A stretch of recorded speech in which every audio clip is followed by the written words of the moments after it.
Good morning guys.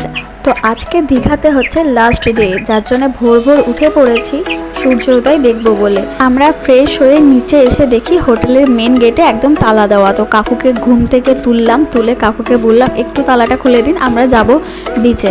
আর কাকু ঘুম ঘুম চোখে এসে গেটে তালাটা খুলে দিল। আর আমরা কিন্তু একেবারে রেডি হয়ে যাচ্ছি গামছা টামছা নিয়ে, কারণ একেবারে স্নান টান করে একেবারে ফিরবো। কারণ আজকে যেহেতু লাস্ট, আর স্নান করতে পারবো না সমুদ্রে, আবার পরে যখন আসবো তখন করব। এবারের মতো লাস্ট, যার জন্য একেবারে গামছা নিয়ে বেরিয়ে পড়েছি। আর সবার প্রথমে বেরিয়ে আগে যেটা করবো সেটা হচ্ছে চা খাবো। চা ছাড়া তো আমাদের দিনটাই শুরু হবে না। আজকে চাটা খাবো হচ্ছে জাহাজ বাড়ির একদম সামনের দিকে। চায়ের কাপ হাতে নিয়ে আমি আর দিদি চেয়ার্স করে নিলাম। চেয়ার্স করে একেবারে বিচে গিয়ে তোমাদের দেখাচ্ছি। তো শেষবারের মতো সমুদ্রের সাথে দেখা করতে চলে এলাম। আর দেখো জল একদম নেমে গেছে। আজকে কিন্তু ওয়েদারটা প্রচণ্ড মেঘলা। এই ওয়েদারটা দেখে আমরা খালি ভাবছি কেন এটা আমাদের সেকেন্ড দিনে ছিল না, তাহলে হয়তো আরও ভালো করে স্নান করতে পারতাম। আর দেখো সূর্য কিন্তু বেরোচ্ছেই না, একদম জাস্ট একটুখানি আমাদের দেখা দিয়েছে বললেই চলে। তো তখন দেখলে তো যে জলটা কতটা নেমে গেছিলো, এখন দেখো জলের দাপট কেমন। আর এইদিকে সূর্যি মামা মনে হচ্ছে আমাদের সাথে লুকোচুরি খেলছে, একবার দেখা দিচ্ছে একবার হারিয়ে যাচ্ছে। তো চলো এরপরে বেলাটা বাড়ছে, আমরা একটু সমুদ্রে স্নান টান করে নিই, শেষবারের মতো মজা করে নিই। আমাদের মুখ চোখ দেখে বুঝতে পারছো আমরা সমুদ্রে কি পরিমাণে এনজয় করেছি, পুরো একদম কালো ভূত হয়ে গিয়েছি। আর ফোন শুধুমাত্র আমি একা নিয়েছিলাম, আর ফোনের যে এখানে যে কভারগুলো পাওয়া যায় সেটা আমরা পরিয়ে নিয়েছিলাম ফোনকে, যাতে একটু গার্ড দেওয়া যায়। ওই যে প্রথমে বললাম আজকে রোদ ওঠেনি, যার জন্য কিন্তু ঢেউটা অনেকটাই ছিল, আমরা নিতে পারছিলাম না ঢেউটা, যার জন্য পাড়ে চলে এলাম। পাড়ে এসেও কিন্তু শান্তি নেই, একটু ছবি তুলবো করে বসলাম। আর ঢেউটা এমন এলো, প্রথমবারে তো আমাকে 360 ডিগ্রি ঘুরিয়ে দিল, সেকেন্ডবার তো তোমরা নিজেরাই দেখে নাও, আমাকে পুরো একদম ওয়াশিং মেশিনের মতো উলট পালট করে দিয়েছিল। আর যার জন্য ভয় পেয়ে আমি একদম বরের কাছে চলে আসলাম। আর বরের কাছে এসেও কিন্তু শান্তি নেই। আর এখানে দেখো ঢেউটা এমন দিচ্ছে যে পাটা একদম স্থির রাখা যাচ্ছে না। লাইফে রিস্ক না নিয়ে আমরা কিন্তু বিচ থেকে একদম হোটেলে চলে আসি। হোটেলে আজকে আমাদের চেক আউট ছিল 9টার মধ্যে। আমরা ব্যাগপত্র নিয়ে বাইরে বেরিয়ে চলে আসি। এখান থেকে আমরা একেবারে টিফিনটা করে নেবো। টিফিনটা করে নিয়ে আমরা চলে গিয়েছিলাম আবার বিচে। কেন গিয়েছিলাম সেটা এবার তোমরা শুনে নেবে।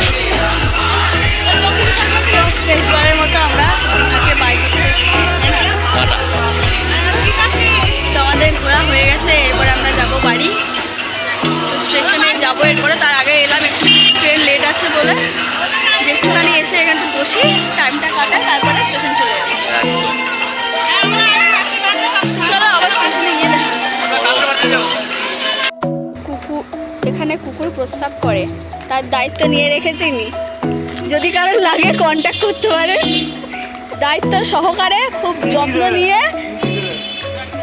কিছু করে দেবে।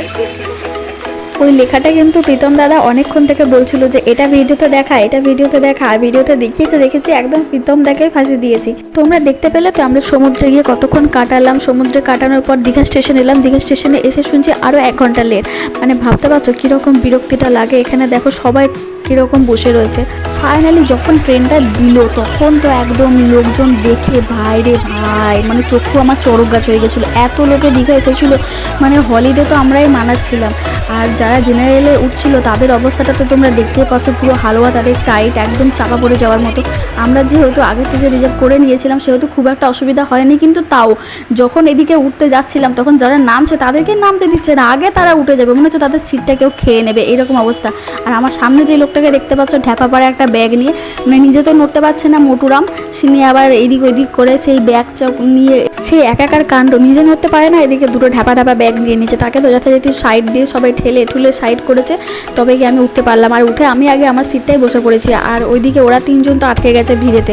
যাই হোক, যুদ্ধ শেষে আমরা কিন্তু ট্রেনে সবাই উঠে পড়েছি। উঠে একদম জানলার ধারে বসে পড়েছি। আর জানলার ধারে বসে আমি কিন্তু প্রকৃতি এনজয় করতে করতে যাচ্ছিলাম।